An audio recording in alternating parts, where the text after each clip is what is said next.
right. Well, welcome to another episode of Fck You Friday. I'm your host, Wynn Silberman. This is my co-host, Casey LeBlanc. And I'm super excited today to be able to host former Pittsburgh Steeler linebacker, but more defensive end, Bud Dupree. Bud, first of all, thank you for being on the show. Yeah, we're excited. We're fired up. Fired up. What I wanted to do, Casey, if you don't mind, I wanted to kind of explain to you what podcast is really all about, and then start drilling you with some questions and see how this goes.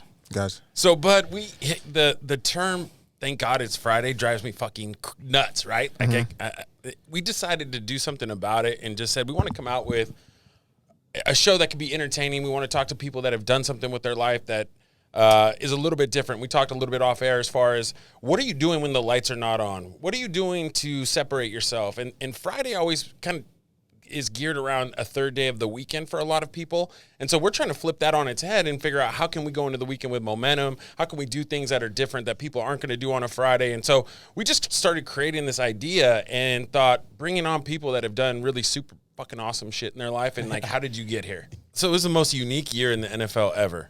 Right? What is COVID football like? Yeah, were you scared at all? Like, we have a pandemic. We're hearing. I mean, look, regardless if you're Republican or Democrat or whatever, the fact is something was going on that humanity was not used to. Yeah. People were dying, and now you're told that you're going to go out and play. Yeah. Did you have any apprehension or fear of going onto that field with the height of the pandemic still going on? Week 1, week 2, week 3. Yeah, I was kind of nervous. I ain't gonna lie. I was nervous about Corona because I just thought it was gonna wipe the world out. I didn't know what it was gonna do. Yeah. I didn't know what was gonna happen. I'm always overreacting on certain stuff like that anyway. And once they came out, then you guys were testing every single day. Yeah, we getting tested every day, but I wasn't worried about me. I'm like, man, I don't want to worry about my family and my kids. Yeah. I'm like I can take care of that's how I always feel though. I'm like, man, I'll be so nervous and worried about like my girl, my kids, my parents, like my homeboys. Like, you know what I'm saying? Like, I'm more worried about them than I'm worried about myself because I know what I'm going to do in the situation. I know my own thoughts and how I can handle myself in situations, not only in like life or death situations, but like pandemic situations, like just taking care of yourself in general, knowing what not to do, knowing like the signs of, oh, he might be sick. Let me walk over there. But like sometimes like a lot of people who've been in environments their whole life don't kind of like see the different signs and stuff. And I can like peep vibes like real quick. So like anytime I'm seeing stuff going on, I can kind of like cipher like I'm very good at like ciphering stuff. Did you consider opting out? Obviously, the NFL was providing this kind of interesting thing. I'm on a franchise tag. That's what it was, right? It was about look, I'm about to get paid. 17. I ain't to opt out for 17. I'm not that scared. Yeah, I ain't that scared. Yeah. I got 3 kids over here. I ain't that scared. No, sir. What about playing in a stadium with no fans? Oh yeah. Yeah. So with no fans, initially, initially we thought it was gonna be boring. Basically, everybody want to see the fan, but but I ain't never been like that. That's what people want, the clout. If you worry about clout, you worry about the fans. Oh man, we need the fans. Are they pumping music in or what? Yeah, they pumping music in. They are pumping. Okay, so there is something. There is noise. There's. It's not just. If you mad about the fans, you just mad about the clout. For what? I ain't worried about the clout. I want the money and I want to win. Right. But did you sense that? So from my experience, like in basketball, for example, there was summer league, and then there was like the real season. Right, and it seemed like summer league, you're free, you're balling. It doesn't matter. There's not as many fans in the stand, and you're really making plays that you might not make during a regular season. Did you sense that there was any players that kind of lock up sometimes in front of fans that this they COVID? play good. Yeah, is that true? Like, are there what we call almost bubblegum chewers, for example? Like you look good right before the game, you're hitting all your shots. We call those bubblegum chewers. The lights come on and they can't hit a shot for anything. Is that something that you sensed that was different this year? Did people perform better or worse? Some people did better for that too. Like, I mean, that is a great thing because you got to think about it. If you come on the sideline, you got one fan gonna call you some type of name. So like, if some people fold under pressure. Interesting. But, yeah, all the time. Yeah. But no fans, you really ain't no pressure. It's just practice. Do people on the team actually know who those guys are? Oh yeah, right. I would assume, right? You know exactly who the guys were. The pressure's on the line. You're like, we're not throwing him the ball. I'm telling you, the best receiver I done seen on the practice field, Justin Hunter. Really? You heard it? You know him, right? Yeah. Y'all heard him before? Justin Hunter. Yep. Man, that man take off on people at practice. if he can get a practice highlight tape, I'll guarantee he'll be the highest paid receiver right now. The coaches are just going, what do we do with this guy? And the coaches is like, what in the world? Bro, every deep ball, he going over top of the people. Over top, one-handed, two-handed. Just balling. Putting his kids on their shoulders. Okay, well, this is a perfect segue into the question that Wynn and I have had for years. Mm-hmm. It is once you start talking about folding and being a practice player, I have to transition into a question. All right, so Bud, you're an All-Pro. You're a big deal in the NFL. You have a choice.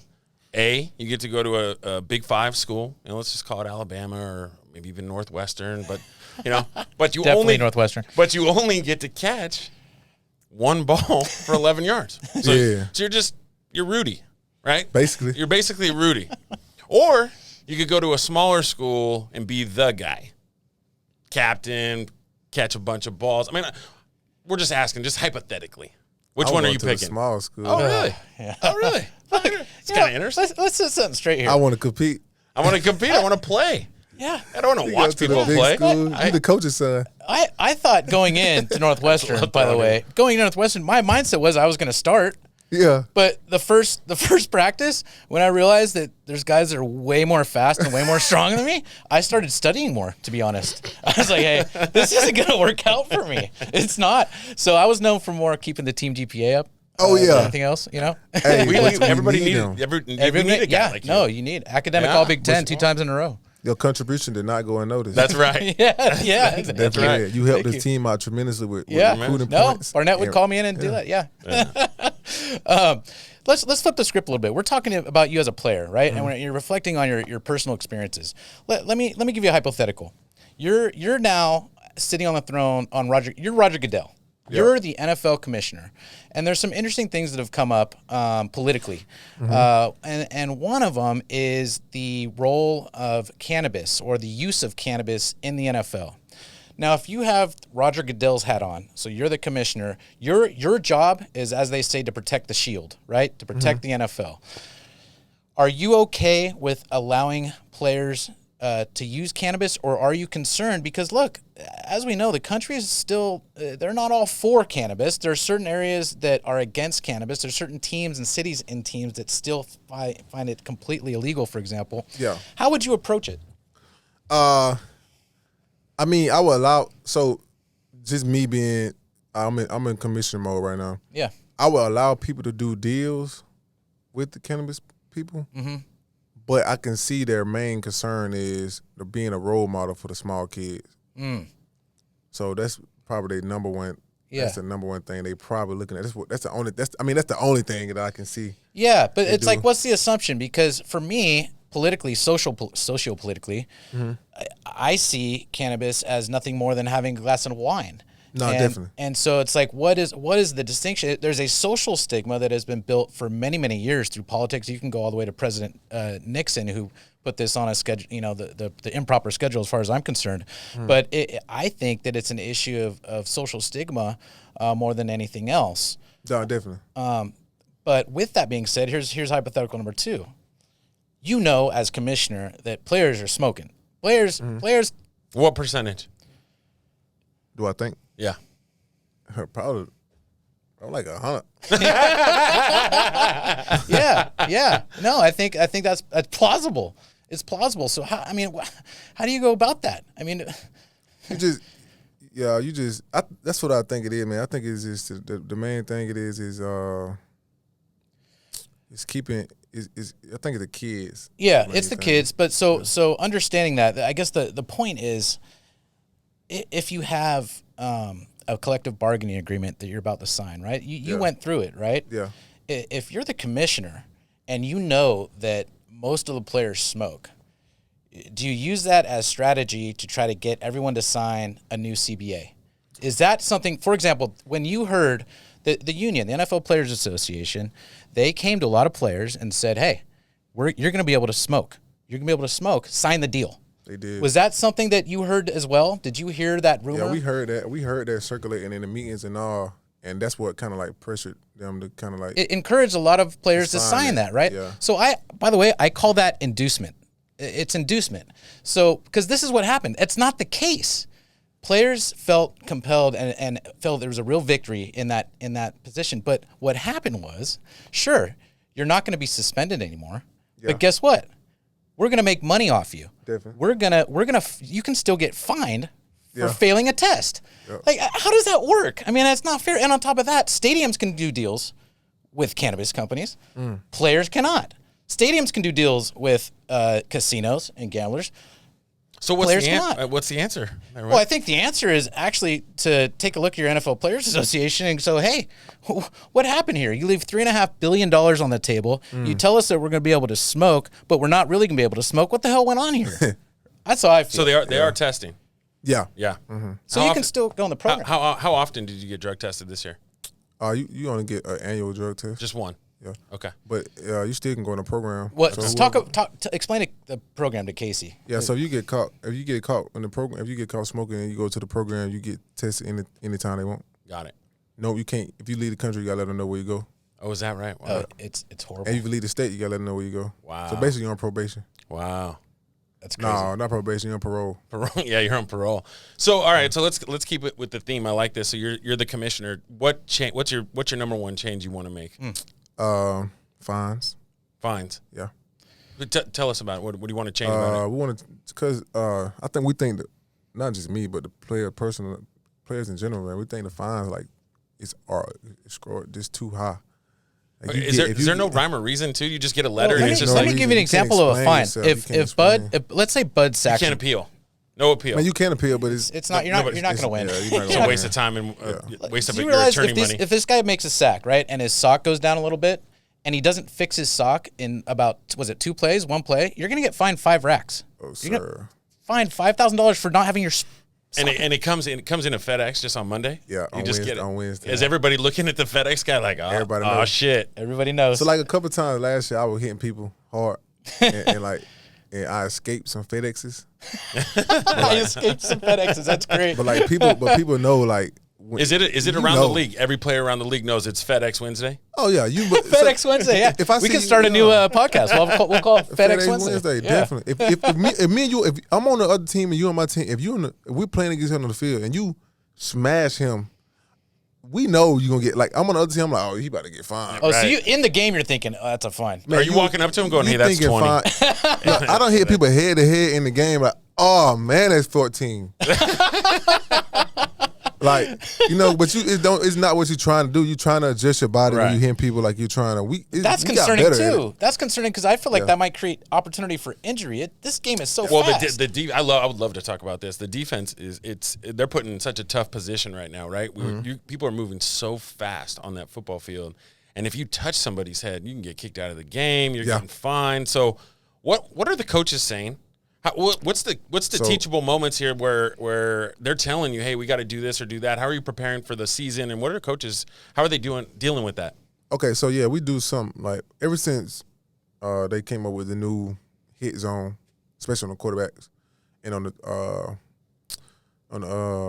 receivers. What's it called? Defensive. Oh, defenseless. Uh-huh. Defenseless player. Yeah, defenseless player. So they kind of teach you the zones. So we'll be at practice. They'll have a dummy. They'll have a zone. Kind of tape it, or to come prepared already, however it is, and we just try to hit that spot. Okay, so you're trying to train your body. Try to train your body. But do it like 2 days. Yeah. Okay. I mean, we don't really take it. We try. Right. Well, it's just basically telling you basically they just gonna come tell you hey, bud, don't hit them in the head because they're gonna cost you 30 bands or 25 bands. Yeah. And that's automatically telling enough. you. Yeah. Nah, I ain't gonna try to hit him in the head. But if I do. And a moving moment, so that if the quarterback duck down, you hit him, man. It's sometimes a lot of stuff be extreme. You can't really control it like that. But they do put effort to try to fix it. As a defensive player, I'm assuming there's something that in your head you have to transition into getting game ready, right? Play ready, game ready. Something goes on. How do you take that aggressive? I got to get to the quarterback, but then also I got to be smart. Those two things are usually not the same. Yeah. So what's your mental state when you're playing football? Go for the ball when there's a quarterback. Okay. Yeah. So just try to get a script set. Okay. Then usually when you're going for the ball, you're gonna grab his arm anyway. Okay. That seems like the cheaper way to do it. It's way cheaper way, and it's not aggressive either. So, a lot of my sets this year, I came on the backside, and instead of just going right through his body, I was going for the ball, and as soon as I go for the ball, I kind of like put my arm inside his arm and I pull back. So you're not one of those guys like James Harrison who's taking his shirt off, flexing. You're more like your dad, right? You take that same mentality of like, yeah, I'm smart when I'm playing. So it's not. When the running back, I'm trying to crush him. Okay, so it is. You're on the running back though. But like, so how do you're trying to teach him a lesson? Okay. Yeah, if a running back, I'm going head to head. I go face to face with a running back because they gonna lower their shoulder. So I ain't gonna really get no. They don't really give you fines for hitting a running back in the head like that. Yeah. What's the toughest opponent that you've played against? What's the toughest tackle that you've gone against? Oh, lineman. Yeah. The toughest O-line I went against is or just team. Yeah. Toughest O-liner. I want to say Baltimore O-line pretty good.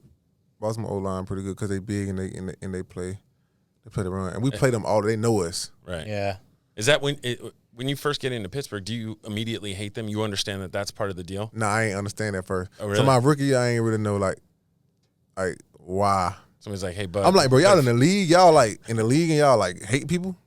Did they foster the hate? Did the team kind of build that into your DNA? They built it into. They made me like that. Yeah. So now you do. Yeah, I do now. So if you change teams, are you going to hate? That's what I'm saying. Yeah, like, hey, yeah. if Baltimore has the biggest deal What on the if table, Baltimore offers you? Yeah. I won't go. Really? Really? Wow. I ain't gonna lie. Hey, set that for the record. Hey, lie. we're gonna know in 10 days. Hold Remember up, this. Don't worry, Let me put it like that. Like, I don't know. I'm too loyal. Even though, like, I feel like the Steelers ain't super loyal to me, I'm so loyal to Coach Tom. Like, they're my dog. Like, Coach Tom, my dog. Everybody on the team, my dog. I couldn't never I couldn't never went to the Patriots. Like, I don't know, like, get back at the Steelers. Interesting. Vibe. So like if the Patriots got like an amazing deal or something, like I'm gonna go, but it's never to say like to play the Steelers. Yeah. Because you know what I'm saying, it's never to like I'm finna play the Steelers to show them Right. Yeah, you won't have that hate. Nah, because we already got like a common ground and understanding of each other. Awesome. We would love to hear, I know we had talked about it, and we would love to hear your background. You know, where you're from, and walk us through, you know, maybe some things that we don't know about you as far as your upbringing. Yeah, starting out, man, you know, I'm from Georgia, so, you know, when people think about Georgia, they think of Atlanta. That's the number one city everybody think of, but, you know, the people who really are from Georgia really don't think of Atlanta as Atlanta's the escape haven for the other places in Georgia. That's how we always feel. So just what I mean by that is, Atlanta is where you want to be when you're considered successful, or it's a stepping stone for the people in Georgia to realize that there's something bigger and better than the areas that we grew up in. So I'm from a small town, and we compared to Atlanta, man, the difference is there is nothing like where we at, and you know people have to make a way, and just just use our outsources from people from Atlanta, from people from other cities to be able to even have a clue to what is the next step in life to set you up to be successful. Like what else is out there? Yeah, and what else is out there? And I went to Wilkinson County High School. You know, So it's in Macon, right? Yeah. Okay. Went to Wilkinson County High School. Specialized in basketball. You know, it's a basketball school. In our area, you know, people we kind of tend to focus on sports. Sports is our safe haven, and sports kind of keeps us out of trouble, out the streets, and just from doing anything that's stupid. So with that being said, a lot of guys sometimes get to 12th grade and you don't have a scholarship by then, and you don't have a job offer by then. So what's the next thing you tend to do is let the streets take over. Sure. So what I always try to do, and people always ask me all the time, but why you always in Wilco? Why you always in Macon? Like, why you always down there? Like why you always around? Because I want to be able to show people that we're from the same background, and it is another step you can take in your life to be successful instead of, even I don't like the flash the football so much when I'm home because that's the easy way. That's the easy thing for me to say what's happening in my life. Oh, I made it in the football, yeah, of course, because I outworked everybody in high school.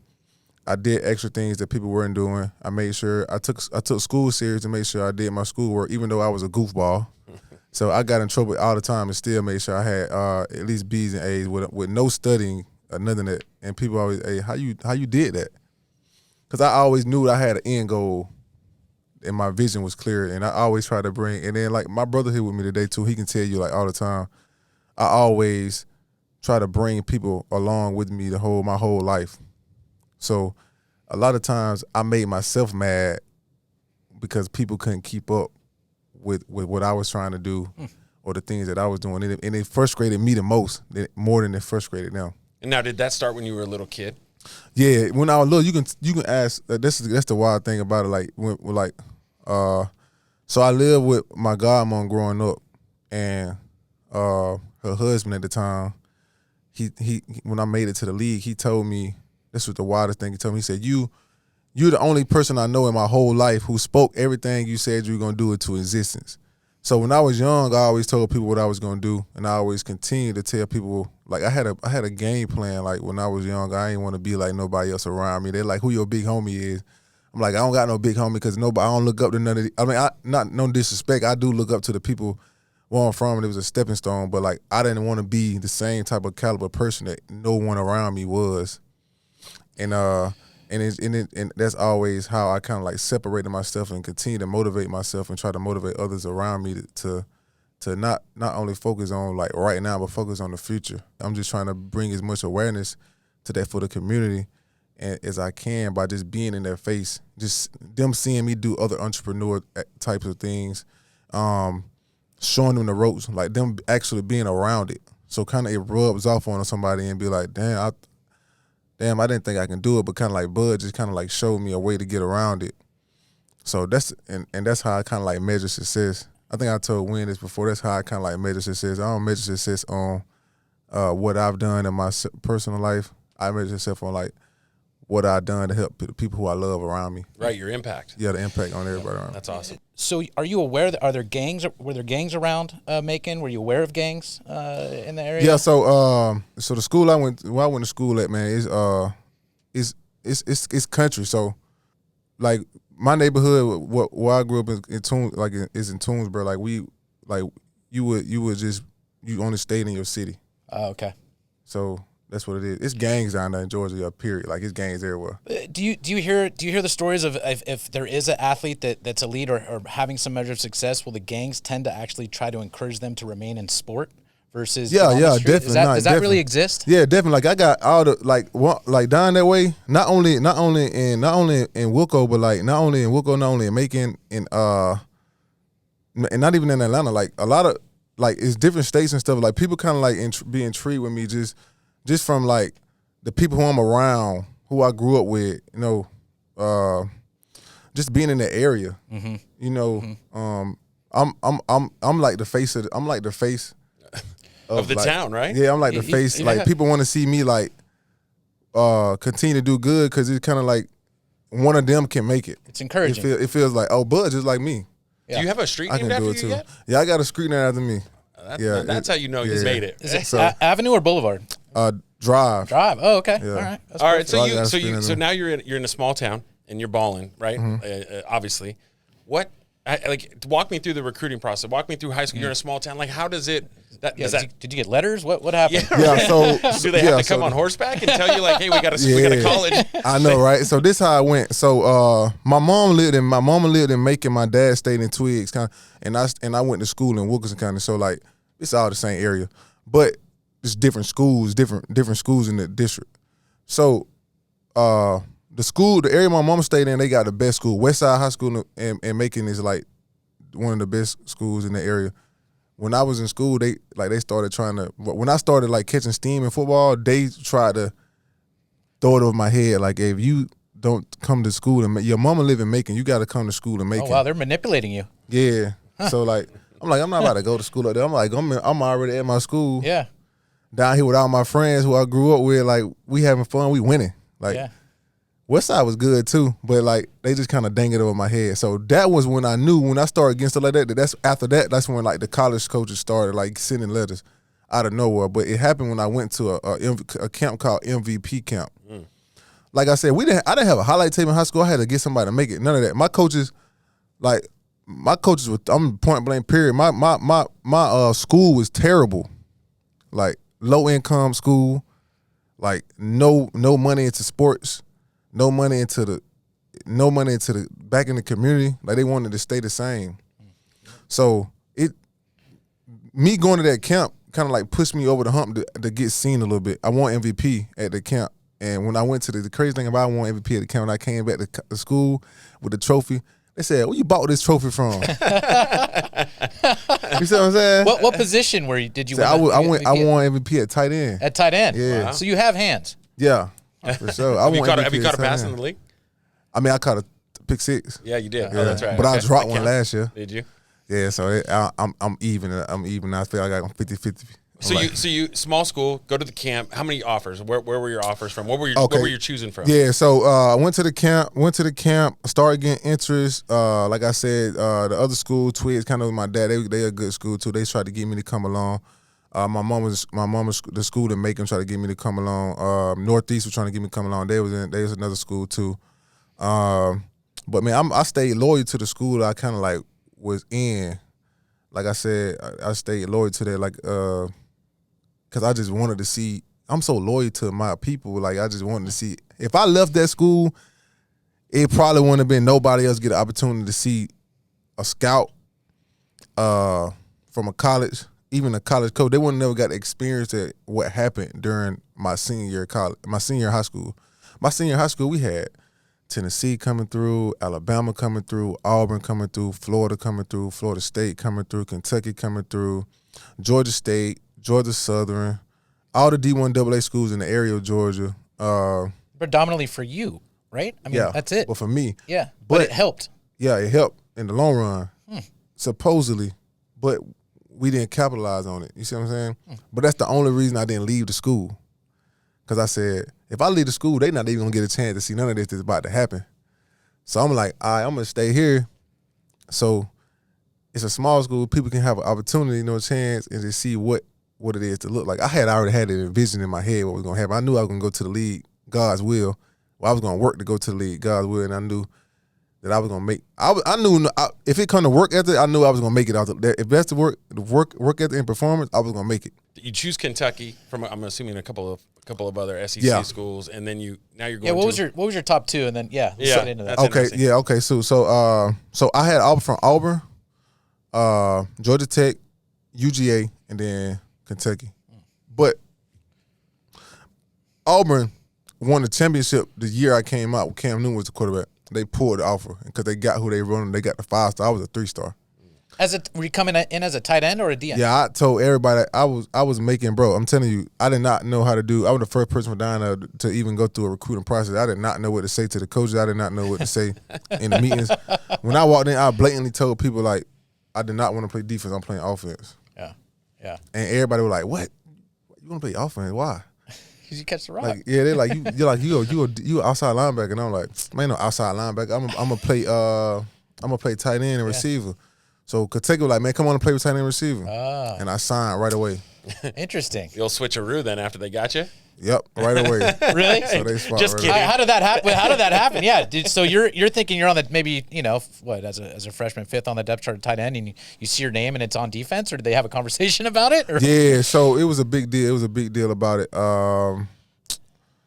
So the coaches called me in the office, and it was during camp. I was number 2 at tight end at the time. I was wondering why they wouldn't put me in front of the other dude. I'm like, bro, I'm way better than him. Like, why they won't put me number 1?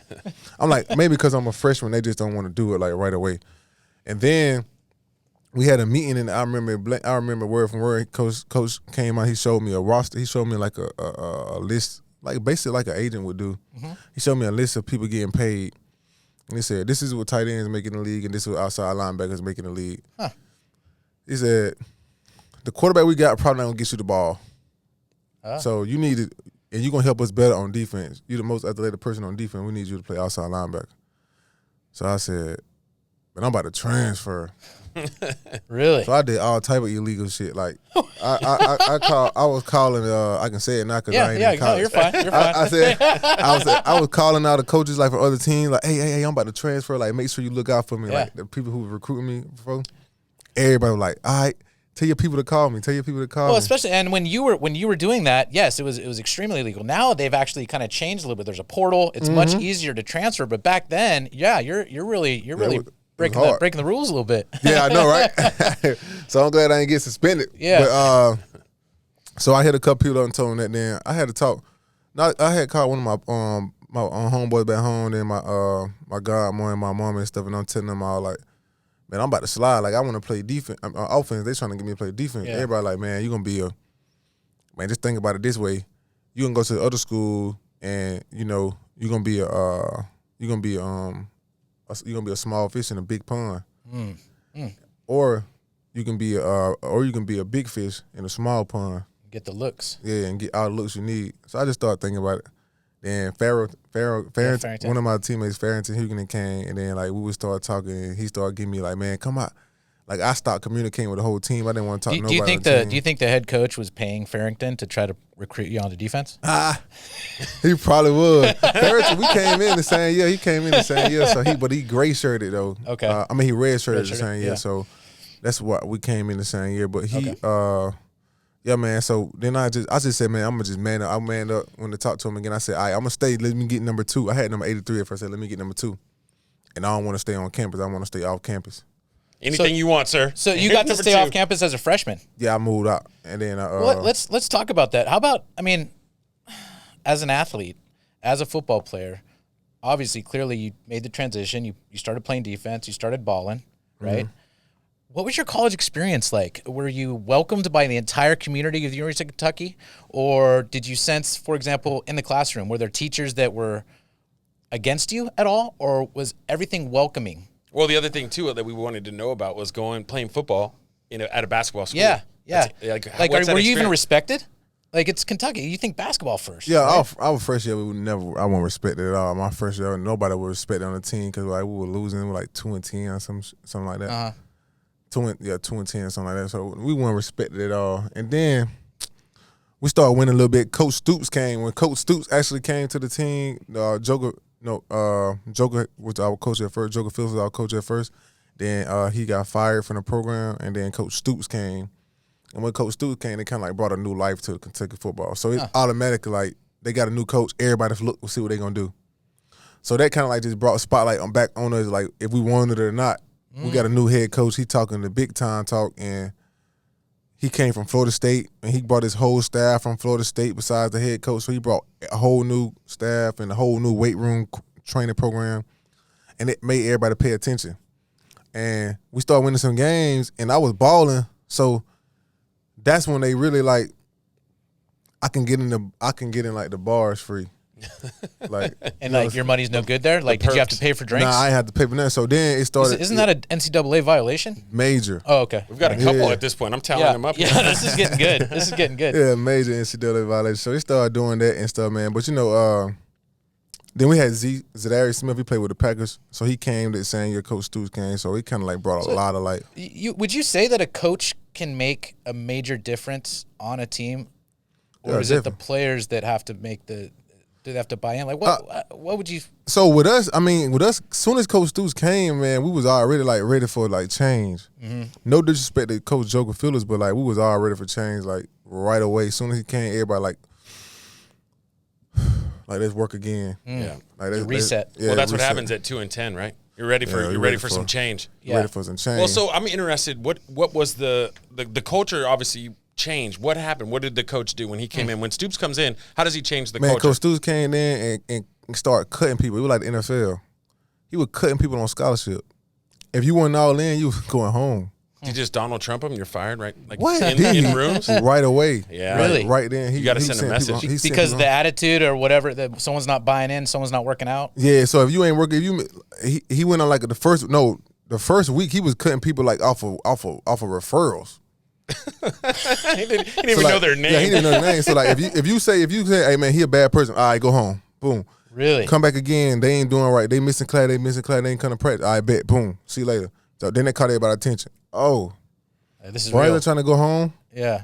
Yeah. And then he started having meeting with the leaders and stuff and talking to us about everything. And man, we bought in and coach in the strengthening and conditioning coach was Coach Ed. Man, he's super mean. And Coach Corn, we had one Coach Corn too. He's a sports science guy.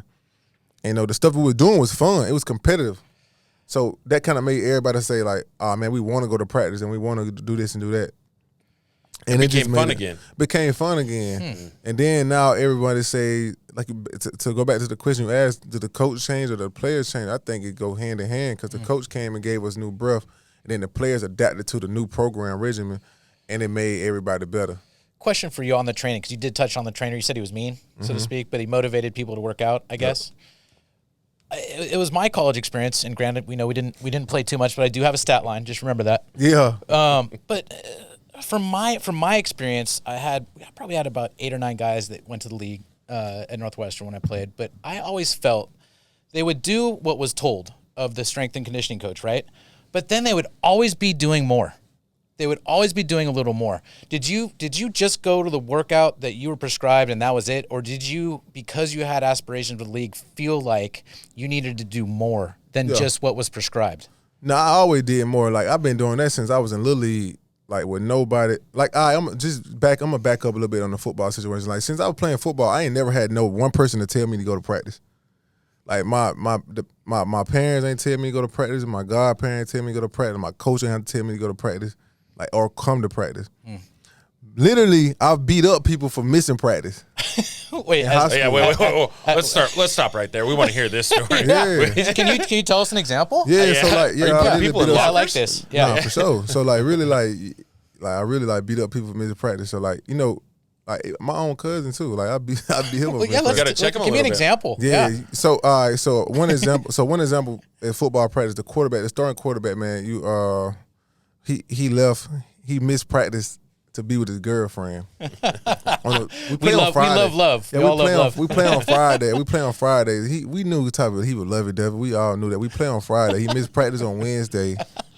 We got a walkthrough on Thursday. Like, so I'm like, bro, you about to mess up my whole scholarship. Like, I'm trying to go to the league. I'm trying to go deep. No, I was thinking D1 then. I'm trying to go D1. Like, you about to mess my chances up. You the best quarterback we got, and I knew he was the best quarterback we got. So I'm trying to get him to understand that he the best quarterback we got. Like, you got to throw me the ball. So like, if you're not throwing me the ball, who gonna throw me the ball? So I told him and a running back we had too. They both missed practice. I'm like, bro, when y'all come through the gate, throw your hands up. What are you in high school at this point? You're 6'4"? Like 216, 215. Okay. Yeah, so that's an intimidating being, right? Yeah. Like, Yeah, if so somebody tells me to go to practice, they're 6'4", 215. I'm going to I practice. think I'm 165 wet as a receiver at Bellarmine. I know, but I ain't no coaches. I'm not a coach's pit though. So like, I'm not, in high school or college when I did stuff like that. I did it in college too. It was for the team. I didn't talk to the coach. I ain't finna go holler at no coach and be like, "Hey, I'm about to check somebody for you," or like when the coach come to me and say check somebody, I don't even do it then. Like, I'll be like, all right. But you know what? The teams that have success, they have this. It's like the self-monitoring, right? Like, the coaches don't need to be involved in any of that stuff. Like, the same thing in business, right? The boss can't be the one always creating the culture. It's the people, right? It's the players. The players have to hold each other accountable, or else you're going to be – it's a difference between 2 and 10 and 10 and 2, right? There's things like that. Like, if you don't have leadership, it doesn't matter who your coach is. It doesn't matter if you got all the 5-star guys in the world. That's a big point of it. Like, you got to hold people accountable to do the extra thing, to show up and be good, right? I mean, that's it's fascinating. And personally, you get drafted first round, right? Yeah. Pittsburgh Steelers. What is the distinction between the locker room vibe as your first year and the locker room vibe as your senior year and a leader, and like that everybody's looking up to you in Kentucky, but then now you're a first round, there's a lot of expectations. What is the vibe through the locker room? Because I've heard of different locker rooms. I've heard of straight business locker rooms where nobody talks to anybody, and it's a job. No one's happy. They're not listening to any motivational things by the coach. Yeah, but I've also heard of actual scenario that's similar to college, in that there is chemistry in the locker room and people do go out together. What was your experience? So I think I got kind of spoiled in Pittsburgh because everybody who come to Pittsburgh say it's not like that. There's other teams are not like that. Yeah. So when you say not like that, yeah, what do you mean? So kind of structure, like the Steelers are already structured. It's already kind of like levels and rules to it. As soon as you walk in the building, like you know what's going on. They already got it kind of like laid out how it's supposed to be for the culture. And you knew that coming in your first day I walk in, Jane Harrison in the weight room. We doing like a little Ricky lift. This is a funny story too. We doing a little Ricky lift. Debo out of nowhere just holla. He just come out, he take his shirt off, and we just see, I know intimidation when he acting like we in damn chain gang. Like, you know what I'm saying? He acting like we in prison. Like soon as we come in, he take his shirt off and looking at us. I'm like, this is Harrison? Harrison. I'm like, what's wrong with bro? Like, as soon as we come in, then he holler, y'all ain't never killed nobody. And start just getting up under like 140s or something. And start lifting 140s on the dumbbell. This is your first week? First day. Because you were about to take his job. Yeah, so all the other, I look around at the rookies and stuff, everybody looking nervous. I'm like, oh boy, y'all in for a long treat. So, but deep, so we still had older guys like that when I came in. So it's kind of like Debo Pouncey, Ben, Will Gay, Joey Porter was there. Troy had just left like the couple days before they just told him to retire, like a couple weeks before the draft. So it was older guys there who won Super Bowls, who been with the old coaches, who been with Coach Tomlin for years, and they wouldn't allow the locker room to get out of hand and not be the right way how it should. Like we always hung together, we always did stuff together. Like was it positional or was it the whole team? Like sides. Defense, offense? Yeah, like defense, offense. Like when you see a team stop really kind of like bonding, they really don't be winning. Right. It goes to culture. It does. Coach Barnett, for us, our big slogan was you have to have the right attitude and chemistry in order to win. Yeah. And so you would agree that chemistry is a thing. Like, man, chemistry is a thing. I'm telling you, like, the worst season I had in Pittsburgh, we had no chemistry because we brought a lot of new guys in from other teams who did not know how we did things in Pittsburgh.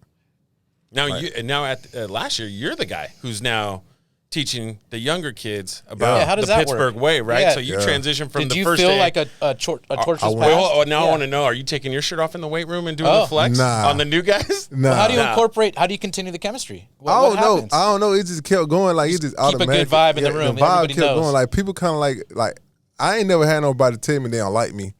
Yeah, like I don't like you. Yeah. I don't like you very much. Yeah. That's weird. Wynn has that happen every day to him. I know. So like I ain't never had a bad vibe around nobody or nobody like to look at me kind of like sideways because I feel like everything I say like people really know I mean it and I live by stuff what I talk about. So it just was never like a bad vibe. So like when the younger guys coming in, like even when TJ came. TJ was talking to me like an older guy, and they caught me off guard. He was talking like an older guy, and they caught me off guard. But like we like the same age. Yeah. But he's just 2 years younger, so he kind of like. But I was in third year, he was first. But then we didn't have like an older dude, so it was like I'm the older guy. Right. And I kind of like had to like take on that role. Like even I don't even like to be vocal. I just like a lead by example. Okay. So like I just make sure I'm doing everything. I'm trying to practice every day I can, and like when I don't practice, I'm still all in. If I got an injury or banged up or something, if I'm not practicing, I'm still all in on the sideline, like in tune with practice and helping the younger guys. A lot of older guys don't want to help the young guys because they feel like it's a balance, right? I mean, you don't want to necessarily share. It's interesting. You're at a dilemma. On the one hand, you want your team to win. Yeah. Right? But on the other hand, you don't necessarily want to share everything that you've learned to teach some guy who's a couple years younger to take your spot. The tricks. A little cheaper. Yeah. That's how it is. It's but an interesting dilemma. I ain't never thought like that because I always feel like I'm going to teach you everything. I'm going to teach you.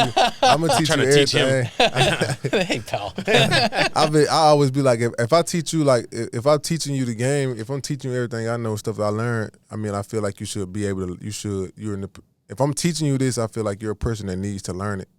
For a situation. And if I feel threatened by you, then I feel like I'm not believing in myself. Interesting. Yeah, so when it comes to fucking football, I'm like, I'm gonna teach you everything I know. You ain't about to take my spot. Yeah. Like, well, that's got to be the mentality. Yeah, and then I'm gonna help you too. And when you do good on plays, I'm gonna make sure you're happy because I'm genuinely excited for the next man to win.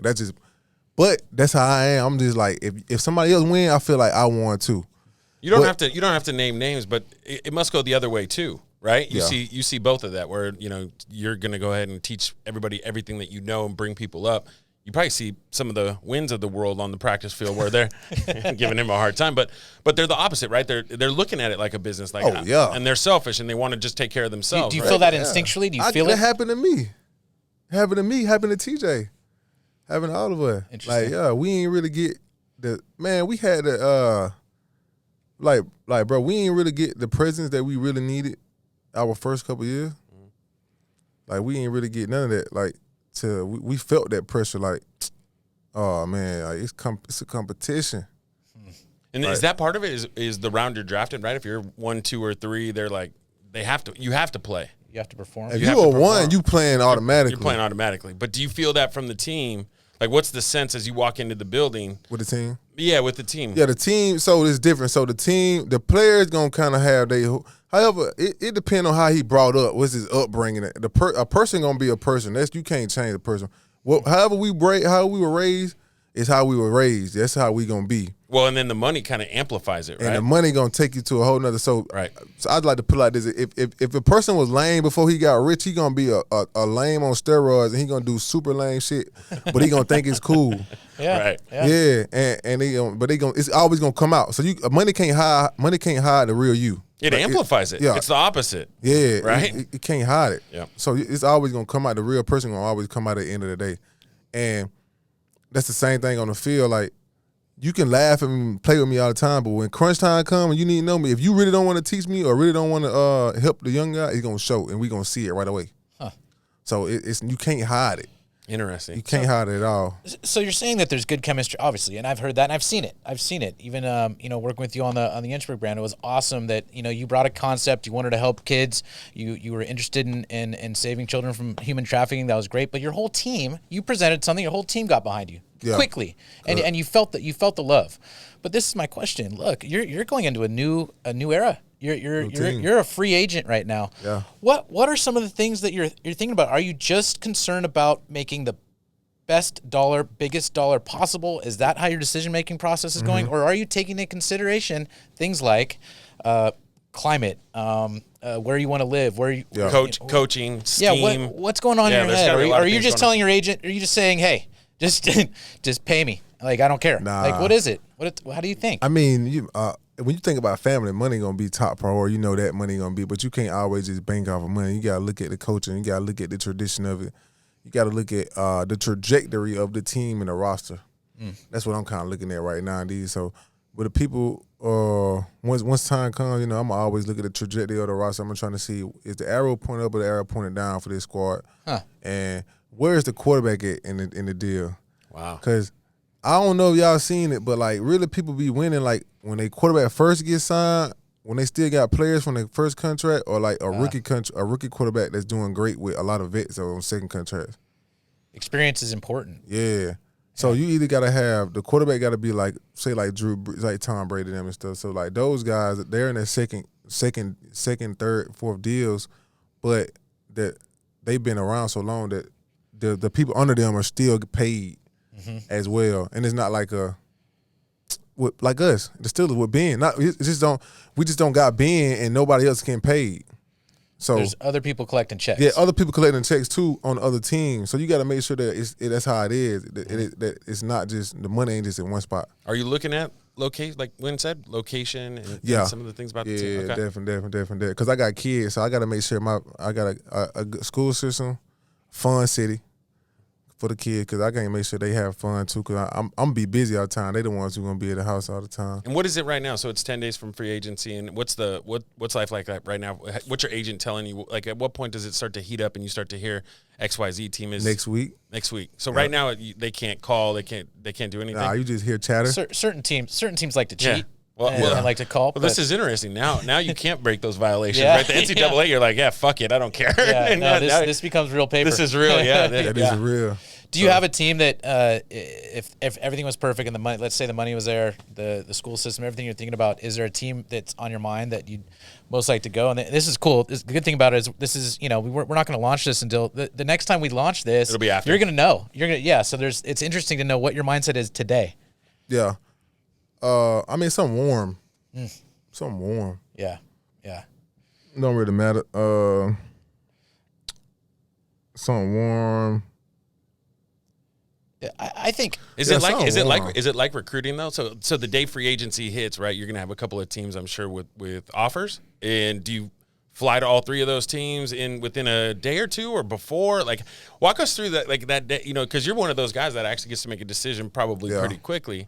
Yes. So like Wynn can tell you, like, it's kind of like you want to have like you want to think, make it, you want everybody to be interested, but all you need is 2 offers.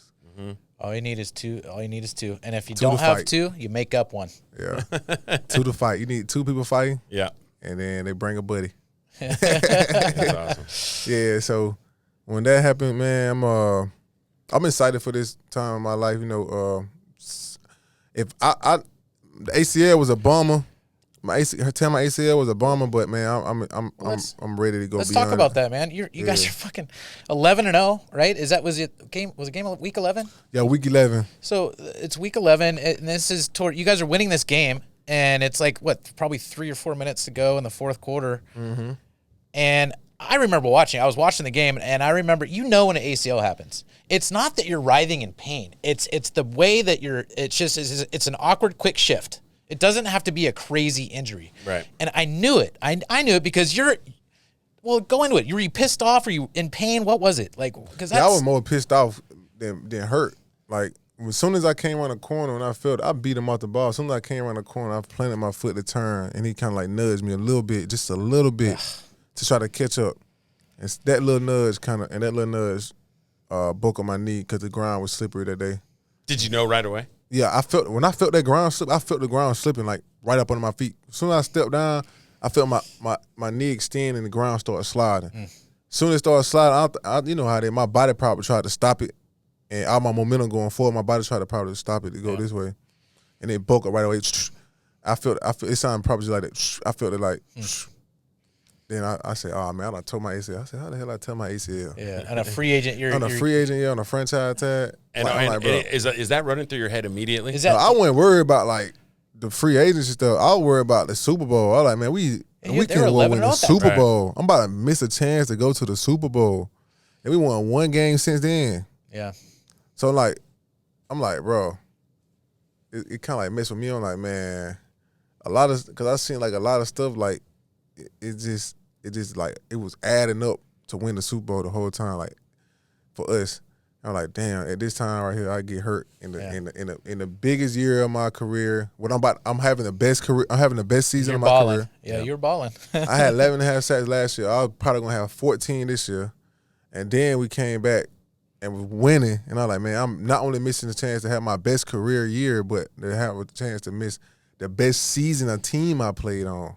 Yeah, and that's what I was hurt the most. I was like, man, fuck my leg. It's gonna get better. Yeah, your leg will be fine. The ACL is not what it used to be, right? Like the ACL, people used to go like, oh, he might be. Yeah. Now it's just kind of like one of those things. Like you're expecting to be good for camp, even. Yeah.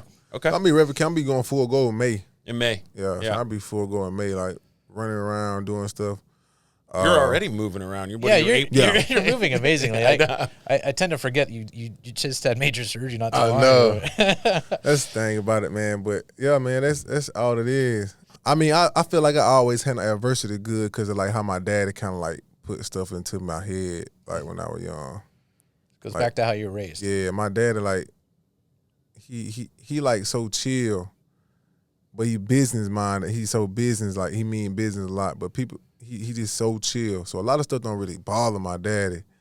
So like a lot of stuff that growing up that was very serious stuff, like he kind of like showed me how to like get over by not teaching me about watching them. So he never had the conversation with you. You just watch him stuff.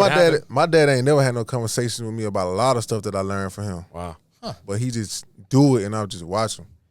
Like the whole time. Like people like who your like biggest influence in your life? Like I'll be like, man, really probably like my mom, even though I didn't live with my mom and my dad, like still like my dad and my mom, like they still like was kind of like I watched them do a lot of stuff and they kind of like taught me. They didn't teach me verbally, but like just watching them growing up, with, like kind of like taught me a lot of stuff. Were they financially were they set? Were they balling? Nah. My mama worked all day, every day to take care of me, other kids, her people. She was the mom of like a whole family. So she had to work all the time, like every day in, 9 in the morning to 4 in the morning, get 3 hours of sleep, go back to work, stuff like that. Did you feel like you had a close knit family though? Like how was your relationship with your brothers or whatever? Yeah, like, so we spread it out. Everybody spread it out. I don't like, my family ain't the tightest. Yeah, my family ain't the tightest, but like so I'm from the country, man. Like we got like, no, talk to me. like yeah. So like, I feel like adversity, we take that on because nothing never go right down there. Nothing never go right. When something go right, we got it. We did it. Somebody did it. Something happened that was good. So we just, that's how it is. And you know, I feel like my family is tighter. Like I got like people who in my family that's not blood that's tighter than my like blood family. Interesting. Who I consider like my like genuine family. Yeah, who I grew authentic, up with. Yeah. Authentic relationship. Who raised me. So I have a question about that though, because this is something that's unique that not a lot of people understand the dynamics of either family or friendship in the context of wealth. Yeah. Look, you're a first rounder. You've done well so far. Your franchise tag, everybody knows it's public, right? You're making some good bread. Yeah. How do you, I mean, shoot, and I'm assuming that not everybody in your family, like you've mentioned, are really, killing it right now financially. Yeah. So are there family members and friends that you feel allegiant to, that you care about, that come to you and say, hey man, like, can I get, 100 racks? Can I get 200 racks? Like, how does it work? Do they come out and ask you for money, or how does this work? Nah. They don't. They don't. Yeah. So it's never, they if they need it, if somebody down bad, they gonna hit me like, blood, hey, I need like, they hit me and be like, man, can you help me out? I'm down bad, like, that was going on. It's a legitimate reason, people have. But my family kind of like respect me, like they'd rather be like, man, what I can do. They'd rather do that. They'd rather be like, hey, let me go help you do this, help you do that. Like, you need some help. So they're looking to contribute, not a free hand. Yeah. Do you think that's consistent around the league, or do you feel like there's certain players that have issues like that? Nah, because it's but I had some times when from my people like even my mom like she'll say some shit. I'm like, whoa, who you been talking to? Like, you know what I'm saying? Yeah, yeah. Like, don't start that. Like, So you're just like, hey, here's the line, and don't cross it. I'm like, whoa, like you. Yeah. It's like you'll know when people be in their ear. Yeah. It's interesting. Just say stuff, and then you'll kind of like have little moments where like it's tension, but it never get to that point because they respect me to the point because like I said, I'm who I am today. I was that. So your wealth hasn't become toxic at all in terms of the relationships that you care about, but not with my family. And when I say family, I don't mean because we related. Interesting. Like my family, who I grew up with, and who I was raised by. Fascinating. It can be some people who got the same blood as me, who. They gonna come and ask me. They'll do that. Interesting. Because they don't understand. They think I'm just giving the people around me all the money. Like, oh, everybody around him doing this, doing that. Yeah, are you doing that? You're not doing that? Yeah. Because they working. Like, they doing stuff to work. So, like, somebody like, for instance, like my first cousin, I'll just tell you the real story. My first cousin just started coming around us, and he'll start asking us for stuff all the time and think it's like a handout. I'm like, bro, you think people around you think they just getting handouts? Like, nah, like they doing some work. Well, so what was you get your rookie contract on your first deal? What was the first big thing that you bought? My mama car. Really? What kind of car? BMW 750. Did you surprise her? Yeah. Yeah. Then the second thing I bought was I paid my mom debt. Second thing. Smart. Yeah. So she ain't got debt no more. And bought my little sister a car. Nothing for you. Two cars, like 10, really? 20, like 20. It was like 28,000 total. Two little 12,000 cars. Two little 12,000 cars a piece. What was the first thing you got yourself where you were like, okay, I've taken care of the people that I want to take care of, and then you want to buy something nice for you, just like? Well, my agent bought me a truck, but what I bought myself, the first time I bought myself, thing that I can say was a house, my house. House. Yeah. Was that a big day for you where you like, I made it? Yeah, because I was looking out for everybody else first. Right. Yeah. Yeah, that's awesome. But I made it when I bought that Wraith. I just bought a Wraith. That's when I thought I made it. Yeah. I got some money now. Yeah. Well, walk us through well, we were curious. We were talking offline, and we wanted to know what about the NFL do we not know? Right, the media talks a lot. There's a lot of social media, a lot of pictures, a lot of videos. Tell us something about the NFL or the life in the NFL that we don't know. Like practice, for example. Is it fun and everybody's hooting and hollering like I would assume like high school and even college people are kind of, there's chatter, or is everybody really concerned and is it just crisp, soldier-like and clean? How's it work? I don't know. It's hard to ask me because I only play for the Steelers. Yeah. Well, but like when people come in, they say like it's way different. Yeah, I hear that consistently. Every time. Like, bro, we can be at practice and giggling on the sideline, playing around, then as soon as defense, everybody snap into like let's go for real. Yeah. Snap it right away. Oh, we go ahead and let's go ahead and make sure we don't mess up. Don't mess up, no play. Start the period over. Mess up. But then as soon as we done, we go back on the sideline, we joking, we playing again. And like when we run into the ball, it's a competition. Like it's not on the coaches. It's not on the coaches and the Steelers. It's like on us. Yep. If we all say before practice, like the D-line got to run to the ball 20 yards on the field every play. That's just like something that we might say during the week. Like TJ may come and say, "Bud, I'm gonna beat you to the ball. My GPS today gonna be 20." Like this, we measure like mile hour practice. I mean, it's crazy. So like you're measuring speed, you're measuring output. Yeah, There's a lot speed. Of things. Yeah, get offs, everything. So TJ may come to me and be like, "I'm gonna get 20 today. What you gonna get?" And when I see him take off, I gotta go catch him. Like it'll be third play of the period of 6 plays. We got 6 plays. If one's got 6 plays, if TJ run the 20 yards, I'm chasing him 30 yards down the field. They gotta wait till we get back to keep practice going. So it's not like about like us like trying to like fit that role of the coaches. Like we're creating a culture still. Yeah. Like with Cam Hayward will chase you all the way down the field.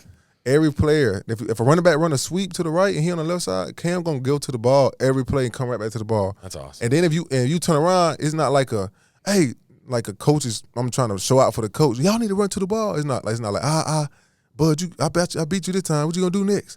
I beat you this time. What you gonna do? And I come back and beat him, but I come back and run past him full speed, or I'll run past the DBs, and Coach Tommy put on the big board. Like, you know what I'm saying? He'll put it up. Oh, this is what we call running. That's so, awesome. Yeah. But it's a competition because we know Coach Tomlin like it, and he gonna show it. It's not like we gonna go unnoticed. If we run the full speed to the ball, Coach Tomlin gonna show a rep. Like, oh, look at this. Before in front of the whole team. That's a tone setter, right? Yeah. Look at these boys. He running to the ball. But now, if it was some different way around, like if it was different, I didn't like them, then I do it. Care. But like we cool. But you've really developed an affinity for your franchise, which is interesting, and I think it's a testament to that they have a winning tradition, and it may be that culture plays a really important role. It definitely do, man. Well, listen, this has been awesome. I really appreciate the opportunity to visit with you and talk with you. I just wanted to thank you for being here. And this is it. I think this is a great time to wrap up the episode, and really appreciate it. Yeah, but thanks for coming on, man. This was awesome. For sure, man. Thank you. Thank y'all. And now the whole world can tell. Now we're going to take you out into San Diego and show you what San Diego's all about. Yeah. All right, cool. Awesome. And thank you. This is another episode of Fuck You Friday. I hope you guys enjoyed it, and that's a wrap.